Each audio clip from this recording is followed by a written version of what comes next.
जिन दोस्तों, मैं अधिवक्ता Swati Jain juris legal associate में आपका एक बार फिर से स्वागत करती हूँ। आज मैं बात करने जा रही हूँ 490 को लेकर, जो कि अगर हम ये कहें कि पतियों के साथ 490 को लेकर नए कानून के तहत बहुत बड़ा धोखा किया गया है या बहुत कुछ गलत किया गया है, क्योंकि जहां तक हमें उम्मीद थी कि 498 को अब खत्म कर दिया गया है। अब किसी भी प्रकार से पति और उसके घर वालों के साथ किसी भी प्रकार से कुछ भी गलत नहीं होगा, लेकिन यहाँ पर 498 को नए कानून के तहत ज्यों का त्यों उतार कर रख दिया। मतलब हम अगर ये भी कहें तो गलत नहीं होगा कि शब्दों तक में बदलाव नहीं किया गया है। इस बात को हम नकार नहीं सकते। बस बदलाव हुआ है तो इतना हुआ है कि एक धारा को अब दो धाराओं में डिवाइड कर दिया गया है। मतलब 498 को लेकर को बीएनएस की धारा 85 और 86 में डिवाइड कर दिया गया है। और यहाँ जबकि हमारी पूरी उम्मीद थी कि 498 को खत्म कर दिया गया है, मतलब अब पुरुष वर्ग के साथ किसी भी प्रकार का कोई भी शोषण नहीं होगा। अब उनके साथ जो 498 को हथियार बनाकर महिलाएं यूज कर रही थी, अब वो नहीं करेंगी। लेकिन महिलाओं के अधिकार को नहीं छीना गया, या यूं कहूं कि महिलाओं के द्वारा इस धारा का जिस प्रकार से दुरुपयोग किया जा रहा था, उस धारा को बदलकर अब दो धारा में डिवाइड कर दिया और महिला के हाथ में फिर वही हथियार पकड़ा दिया। बस अब कोशिश यही है कि हाँ, अगर हो सके तो नए कानून के तहत महिलाओं के द्वारा जब भी 498 की कंप्लेंट की जाएगी तो प्रयास यही होगा कि पहले पुलिस इन्वेस्टिगेशन के दौरान ही इस चीज को रोका जा सके, या यूं कहूं कि पुलिस वालों के द्वारा भी इसे रोका जाना उतना संभव नहीं है, क्योंकि कहीं ना कहीं पुलिस वाले भी इस तरह से कार्य करते हैं कि जहां पर हम ये संतुष्टि नहीं जता सकते कि हमें न्याय मिलेगा। नए कानून के तहत प्रयास सारे सही किए गए हैं या गलत, ये तो अब हमें नए कानून के तहत ही जब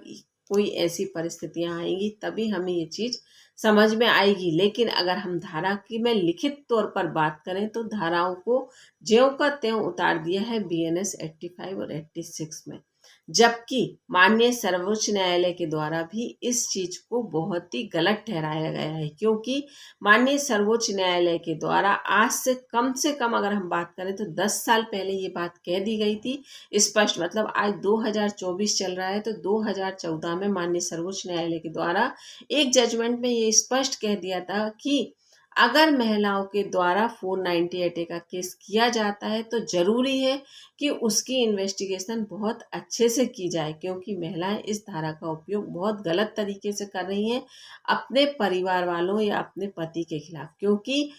वो क्रूरता को इस तरह से दर्शा रही है। जबकि कई केसेस में परिस्थितियां ऐसी होती हैं कि पति पत्नी का रिश्ता ऐसा है कि जिसमें नोकझोंक होना, जिसमें आपसी विवाद होना स्वतः ही संभव है, लेकिन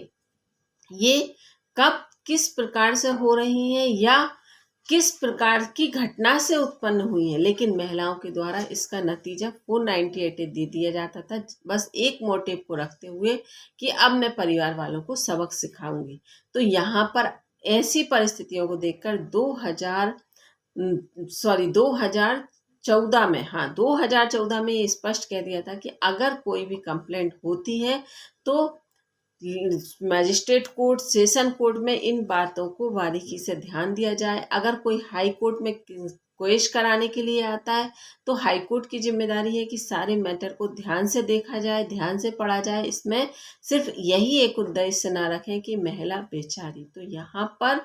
2014 में इस चीज को स्पष्ट कर देने के बाद भी आज नया कानून लागू होने के बाद भी स्थिति ये देखने को मिल रही है कि कहीं ना कहीं पतियों के साथ बहुत बड़ा धोखा हुआ, क्योंकि इस धारा में किसी भी प्रकार का कोई भी संशोधन नहीं किया गया है। तो अब यहाँ पर ये बात समझ लीजिए, क्योंकि जब ये स्पष्ट ये भी कहा गया था कि महिलाओं के द्वारा 498 के साथ में 323 और 506 के बिना तो महिलाओं की ये कंप्लेंट पूरी ही नहीं होती। मतलब वो अपने पूरे हथकंडे अपनाकर पति को फंसाने या पति के घर वालों को फंसाने का प्रयास करती है। तो यहाँ पर इस तरह से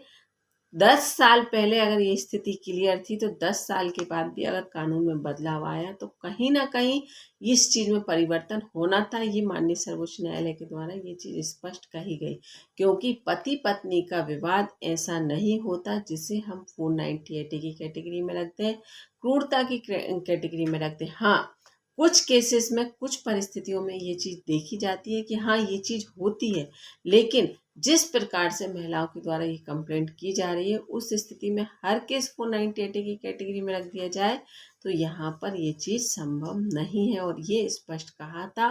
कि यहाँ पर आपको पुलिस इन्वेस्टिगेशन के दौरान ही ध्यान रखना चाहिए, आपको काउंसलिंग के दौरान ही ध्यान रखना चाहिए, या आपको ट्रायल सेशन कोर्ट के समय में ही ध्यान रखना चाहिए, ताकि ये चीज़ें आगे ना बढ़े। लेकिन नए कानून में इसमें किसी भी प्रकार का कोई फेरबदल ना देखकर माननीय सर्वोच्च न्यायालय के द्वारा भी स्पष्ट कह दिया गया कि बड़े ही आश्चर्य की बात है, जब महिलाओं के द्वारा इस धारा का इस तरह से दुरुपयोग किया जा रहा था तो फिर इसमें इस तरह का कोई भी संशोधन नहीं किया गया। तो यहाँ पर अब क्या होगा आगे चलकर, या इस धारा का उपयोग महिलाएं पहले की